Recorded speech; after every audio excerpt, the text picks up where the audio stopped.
My name is Harold Bradley. I was with the 740th Tank Battalion from 1943 through 1945, and I'm a veteran of the Battle of the Bulge. And I'm Larkin Dilbeck, 740th Tank Battalion, Company C, and we worked in the same company during the war. I'll tell this first story where there wasn't any damage done. We were going down a road in Belgium towards Liège, Belgium, in our tanks. And I was in the lead tank with our company and the artillery and everything had bombed this town all night long, the Liège, and but it was heavily fortified to start with. But we went down this road and started around the curve, and we went around the curve, looked up on the hill, and there was 3 German tanks. We were looking right down the barrel, and that just about scared us all to death before we ever got a shot off. And we didn't have to shoot anything because they didn't have any ammunition or fuel. They'd come through the Battle of the Bulge, but through the Ardennes forest, and their tanks were bogging down and creating the biggest traffic jam it's ever been, I guess. And they couldn't get their supplies through. And what they had with them, they burned it up, gasoline or fuel. And they'd already left town. Everybody had left town. And this was the meanest colonel Hitler had. He was a Colonel Piper. And he told his men, said, he tried to get Hitler to let him surrender, but Hitler wouldn't do it.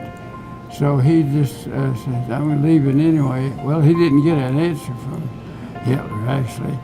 And he told his men to put their guns, all ammunition and everything down. And there's 800 of them in town. And they started walking downtown, walking out of town, I mean. And they run into a roadblock, Americans, and they started firing on them. They had a major American airline, not American airline, American major with him that they had captured, and he got down to his knees and crawled out when the roadblock people started firing on him, and Piper disappeared until after the war was over. Well, we were hadn't seen any battle at all. And we were sitting up there in what they call this apple orchard. And we didn't have any tanks that we could be used. And when this Battle of the Bulge broke through, we sat out there in a foxhole, and this German buzz bomb, we called them, started flying over our heads, heading for the supply at Antwerp, supply depot where our supplies would be coming in. And some of them, I think, was even aimed at England. And we never knew. They had the awfulest sound that would scare you to death. When you look up and you hear them coming over your head, you never knew when one of the motors was going to shut off and come down, whether you would be in the path of it coming down. But we were fortunate, right in that area where we were, not one came down. But some of the civilians in the other closer by did get injured by it. But anyway, we got by that all right. And then we got orders that we was going into battle. We didn't have any tanks. They sent us to Spearmont, to Army surplus depot, and we started trying to draw equipment. And we had tanks that would run, but the guns in them wasn't firing. And we'd have guns that fire, and the tanks wouldn't run. So we had to swap tanks, guns and tanks and guns and tanks. We worked all night long, and we still didn't get enough tanks for everybody to go. Some had to take half tracks, some had to take tank destroyers. But we got them out, we got it. And it's Stumont, Belgium, is where we met Piper. And we fought and knocked out tanks. We had tanks knocked out and this, that, and the other. But this little place, this sanitarium where they leading into this deal, village was, they had people, kids, and even prisoners was down in the basement of that. And we seen this later, as we visited these places many years later, how in the world they ever survived it, but majority in that basement survived the bombing and the shelling of that sanitarium. And we've been back several times and visited that sanitarium since it all took place. But after that, we took Stumont, turned Piper Brown, and as he was finishing up his story on there, where last we seen him, he was heading back to Germany. We never seen him anymore, to our knowledge, there. But anyway, a few days later, we were ordered to take a hillside by a certain time that day. And our tanks were lined up going down this road here, and ground was beginning to freeze and it was snowing, and had a road coming up this way. A tank destroyer came up to that right side of us. As he crossed into front of us, the Germans had this spot exactly marked where they was going to fire on. They hit that tank destroyer. Well, that's stopped our drive. We couldn't get through, and we started backing our tanks up to get under cover. And this was probably one of the scariest times of my time in the Battle of the Bulge is the tanks. I was in about the third tank back, and they started firing at the rear. This was a good deal for them, because if they stopped that rear tank, they had us all trapped. But the rear tank got back, and here these German 88 shells was just plowing up the snow and dirt in there. And one shell got so close to my tank that it covered my tank crew and himself in a turret with snow and mud. And man, the good Lord must have been riding with me that day, because I got back on there, we got back on there, we didn't lose another tank in that time. So that was our starting deal there. We got many more. And in that deal he's just talking about, I'll speak up once more, they didn't lose a man, just the tanks. That was a miracle, really. Yeah. In 2013, we had a trip planned back to Belgium and Germany with a group of 55 people, wasn't it, Larkin? Okay, 55 people going on this tour. Well, we were at DFW Airport. American Airlines was going to fly us over there to Frankfurt, Germany. We were sitting there. I was talking to a young gentleman who was a grandson of Vincent, another veteran in the same company we were in. And this grandson was going over there to represent his grandfather and visit with us. But anyway, all of a sudden I heard an announcer came over and says, would Harold Bradley come to the desk at the airline deal there? And I wondered, well, did I do something wrong? And I walked up there, and Larkin and her daddy was sitting in line there, and I didn't know them from Adam or Eve, you know. I hadn't seen Larkin just before we got our discharge and left Europe to come back to the States.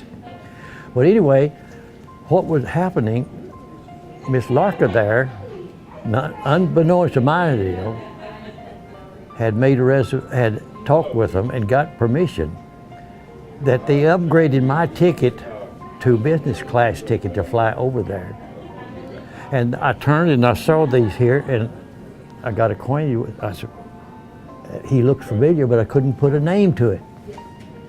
But that was the first time in 69 years that I had seen this gentleman. trying to get it out of my mouth. So But from then, we've been real close. We've made another trip together. We made in May. We went back over there on the anniversary, the 70th anniversary of the Battle of the Bulge. Last year. This past year in May on Memorial Day. And we had a great time. It was a smaller group, no big hurry. We visited more places. And we were real honored to be at 2 different military cemeteries. One was at Henry Chapelle Cemetery in Belgium, where we had almost 8,000 American soldiers buried there. And I would estimate maybe 500 to 600 people, Belgian people, were gathered around just to honor and thank us for what we did. And the King of Belgium's representatives was there. And everybody was waiting for them to march in, and they wouldn't move. Nobody would move until they were seated. And they had 1 or 2 people made speeches for us. And the program and all the people never left. And when it was over with, they all stayed put until the representatives was marching out.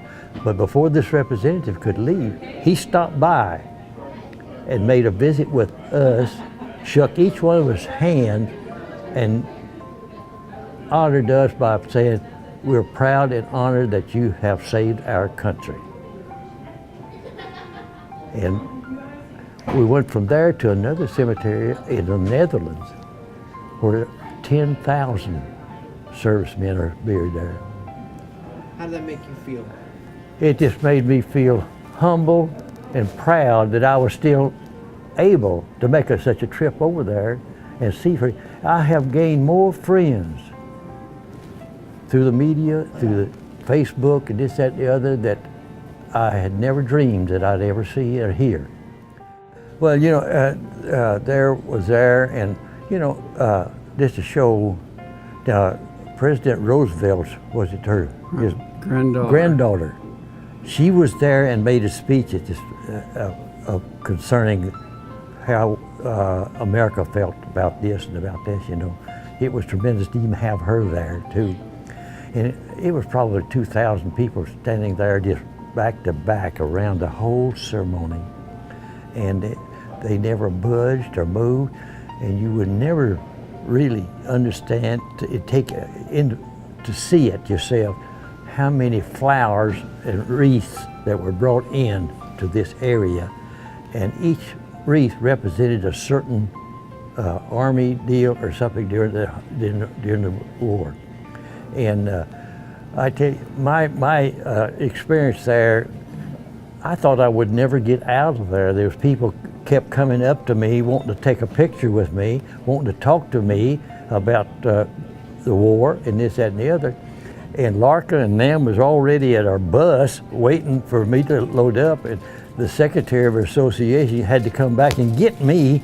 He says, "The bus is ready to go, Harold."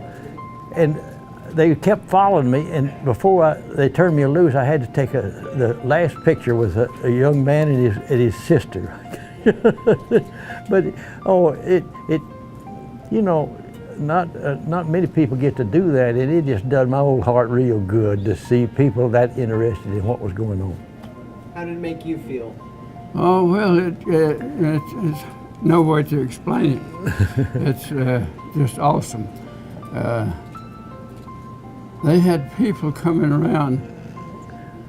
Well, the first place we had there's a memorial over there in Neuchatel, Belgium, that shows all the people in our outfit that were killed during the war.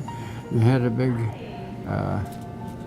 whatever you call it, get together anyway, and they were coming around wanting autographs on coats, hats, paper, anything they could find for us to sign. They wanted their autograph and picture. And it was awesome, really. There's no way to explain how you feel. I know I have my fingers got the feeling the first thing signing so many autographs, but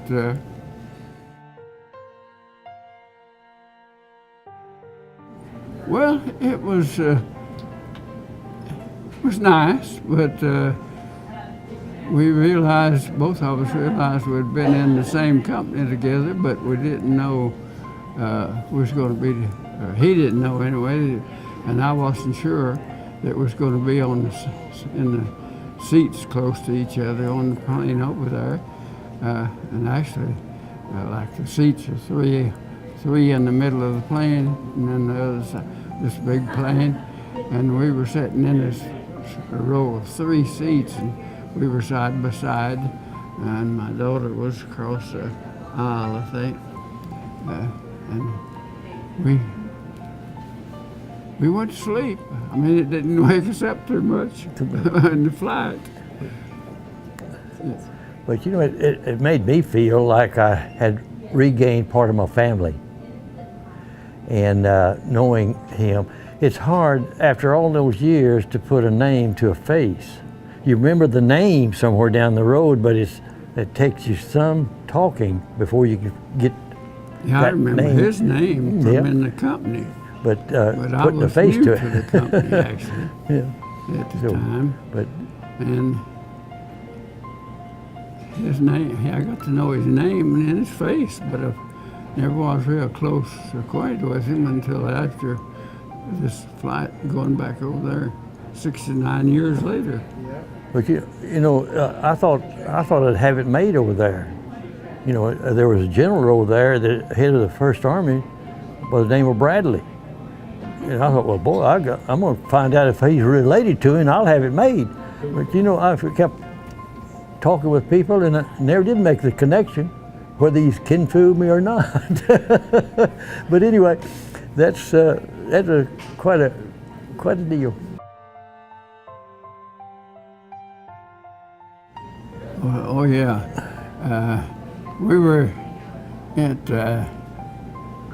Stewmont Castle. There's a huge castle just outside Stewmont, Belgium, and we went out to that. That was in 2013, and there was I was sitting out there while a lot of them were. I was just sitting in my looking. Beautiful flowers and everything in front. I was sitting in front of this castle, and of course we didn't go in, but they were walking around looking, and this woman walked up to me and brought me Belgian waffle. Best waffle I ever ate. She had made the Belgian waffles and then put chocolate in between, and she said that when she was a little girl, she remembered an American soldier giving her some chocolate. His chocolate out of his K ration was all he had, I'm sure. But she said, I've never forgotten it because we didn't have chocolate. The Germans had been occupying us for 4 years, and they didn't have anything, hardly. Germans would just take it, whatever they had, and eat it themselves. So they were hungry people over there at that time. And she said, I never have forgotten it, so I wanted to make you some waffles with chocolate in them. And that was another heart-wrenching Story. story. You know, at the time, her walking up to me, telling me this, and I could just picture this little girl, you know, hungry. And she was so proud of us because we never let the Germans get back in there again. They got close, but they didn't get back into to Stewmont, where that was. Well, really, you know, the announcement after they surrendered, we didn't get a hold of the announcement several days after that before it finally came out of, I think it was out of England first. We didn't even hear from the American people, did we? I don't know. I went anyway, off to a hospital. Yeah, but when it was over. Anyway, on May the 8th, but we had reached the Baltic Sea 3 days before on May the 5th. Mm-hmm. So that was where we were when the war actually ended. And I had appendicitis that morning when we got there, and the captain sent me back in a Jeep to a tent hospital that had been set up. They put me up on a plank and took my appendix out. I stayed there about 2 days and nights. Just put me on an airplane, flew me to Paris. I had it for about a month. Vacation in Paris.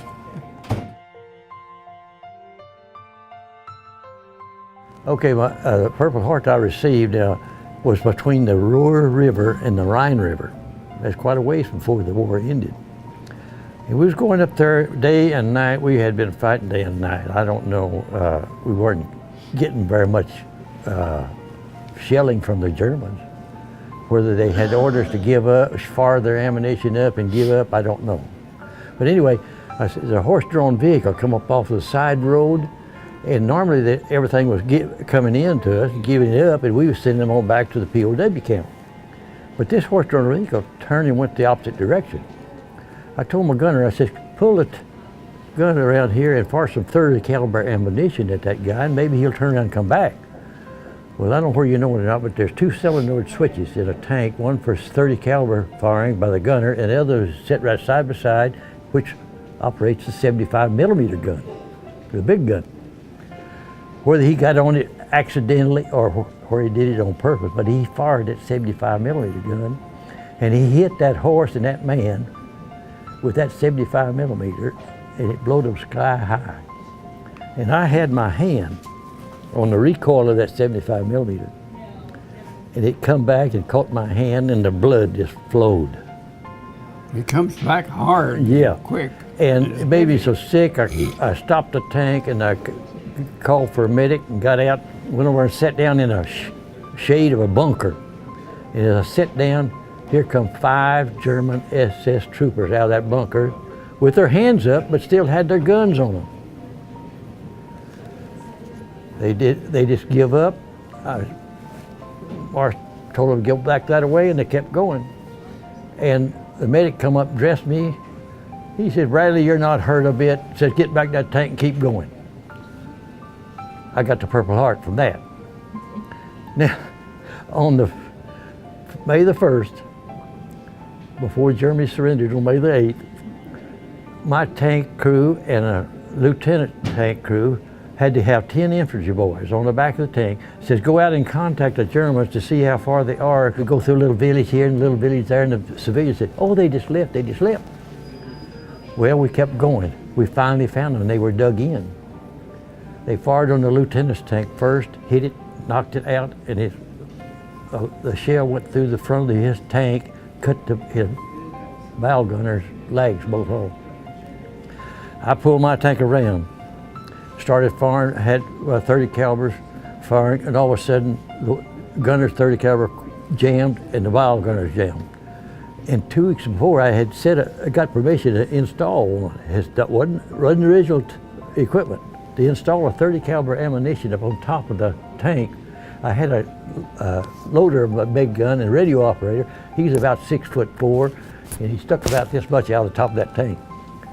Brother, I was glad that gun was there that day, because he finished up every box of 30 caliber ammunition in that tank.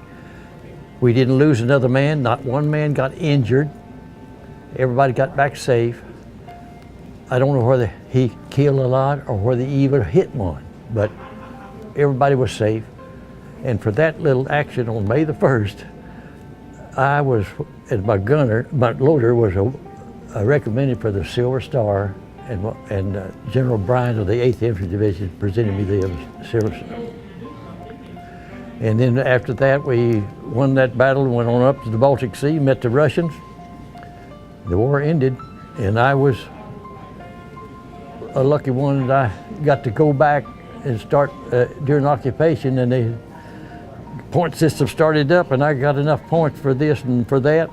I got to come home and was back and had Christmas with my family on December of '45. I'll start with, he mentioned the Ruhr River, and before we got across the Ruhr River, we had to sit out in the woods about 2 or 3 days, nights, because the Germans had opened gates of dams and flooded the river where we couldn't get across, or couldn't get pontoon bridges down, and we had to wait till the pontoon bridges down to take our tanks across. And we fired all night the night before we went into this little town on the other side of the Ruhr River, and it was everybody had evacuated it, and we regrouped and started to cross a field, kind of a middle, it looks like, between the river and a big levee that was protecting the next town from floods. We got way off out in the middle of it, and Germans knocked the 3 tanks out behind me and killed 7 men, including the first lieutenant, who was a platoon leader. And the other 2 tanks of us had to sit out there just almost to the levee, just sitting there waiting for them to knock us out. Well, nothing ever happened. We made you wonder if they was just wanting us to sweat it out a while before they knocked us out. And it did make us sweat it out, but they never did fire on us. Finally, the platoon leader in another tank, platoon sergeant rather, he located the gun that had knocked the 3 tanks out behind me. And his gunner knocked that tank out, and it was dug into this levee off, and it couldn't traverse far enough around to get ours. And that was the only thing that saved us, I guess, the 2 tanks. So we were able to go on back. Things getting pretty dark. This happened about 1:30 in the afternoon, and then we had to sit out there. Started getting kind of dusky dark, and found out he had knocked the gun out. We went back around these burning tanks and got back, had to regroup. And then after we regrouped, they put our battalion, our next mission was to break the Siegfried Line. And I don't know if you've heard about the Siegfried Line. It wasn't a pretty thing, but while they were breaking the Siegfried Line, my platoon was having to regroup because it didn't have any tanks or men either. Since 7 of the 15 men in those 3 tanks were knocked out. I've been killed, and some of the others wounded, and they regrouped us though and put us on a train and sent us about 300 miles down to Saarbrücken, Germany. France. I guess it's France or Germany, one of the 2. It's around right on their border. But anyway, the Siegfried Line that was supposed to break again was in Germany, of course. And after we got regrouped down there, we started out. I was in the lead tank again, and we had a lieutenant as a tank leader at that time, and I was in his tank. When we got all those people knocked out before, where the 7 people were killed, my platoon sergeant was too nervous to losing all of his men to be put back in. He never was put back in combat again. But we got up to the Siegfried Line. We had to stop because the Germans had blown up the road, just left a big crater and the big Siegfried Line here and here. So the lieutenant got out to check with the infantry lieutenant to coordinate activity, and the Germans were just dropping artillery, and one of the artillery shells fell right in our tank and killed the gunner and the loader. And I was a bow gunner, and I got out, and the driver got out. But I was that's where I got my Purple Heart. But I wasn't hurt all that bad, not for long anyway. I was right at the time. It hurt pretty bad, but he was burned all. The driver was burned all over his face, so he never was back in combat again. So the lieutenant got out of the foxhole where he was, and they regrouped and put me right back in the same tank with him, and we went on the rest of the war together. But we never had anything serious ever happen after that, really. So we reached the reached the Baltic Sea. Oh yeah, I've been here. I was here in 1994, but it was a pleasure trip because it was we're celebrating me and my wife's 50th wedding anniversary. I got married in March of '44, went overseas in July of '44, and I tell you what, waved bye-bye with my wife standing on a train depot in Fort Knox, Kentucky, not knowing whether I'd ever see her again or not. But the good Lord brought us back together, and we had a good life for 58 years before I lost her. That's good. We were up here last, Larkin and I was here last November, Veterans Weekend. It was a big deal. I had a whole week, of course, up here, Veterans Day. We usually just have a day of it at home, but we were treated like celebrities or something, like the people up here then, because we went to the tourist center, and the guy, a woman met me at the door, Larkin and me, and I had to go to the restroom, so I asked her what the restroom was. She told me. While I was in there, she called a man upstairs that was in charge of the whole thing and told him there's a veteran down here I think you want to meet. And so he came down and met me at the door as I came out of the restroom, and took me into a little room, said he wanted to give me something and wanted to congratulate me for service and all that, gave me this little talk. And I thought when he said he's going to give me something, I thought he was going to give me a timeshare. But anyway, we went out together, and I told him he needed to talk to my daughter. And she was over getting the tickets. She had vouchers to get the tickets. And she'd already paid for the tickets, but he walked up and talked to her, and of course she didn't know what he wanted at first either, because we never had met him. And he told her he wanted to give her something, and he said, I want to pay for your entertainment while you're up here. It was $252, and she said, well, I've already paid for it.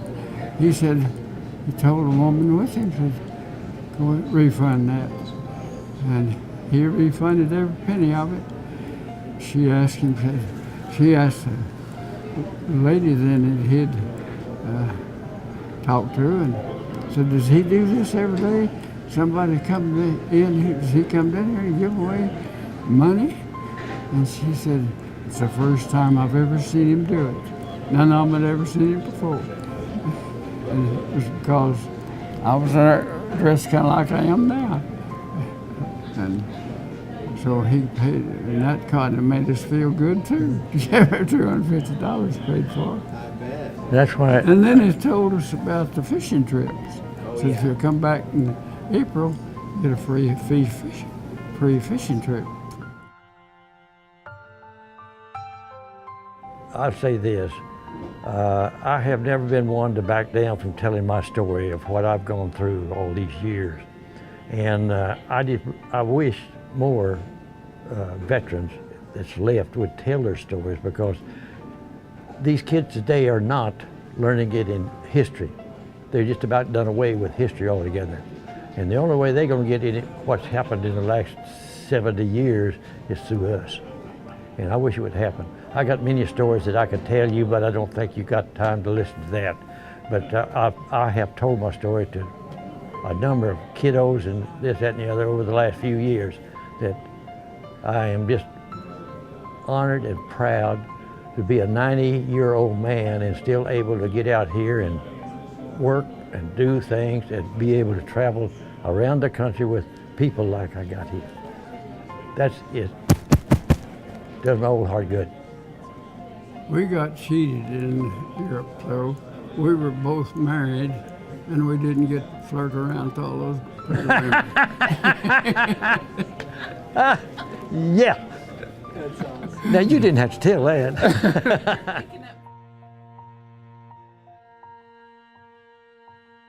I have not. I have not. As we stopped in Mena, Arkansas, coming up here, and that little newspaper lady there come out to this niece, his niece's home. She's 81 years old. She come out to her house that night for a short interview with us.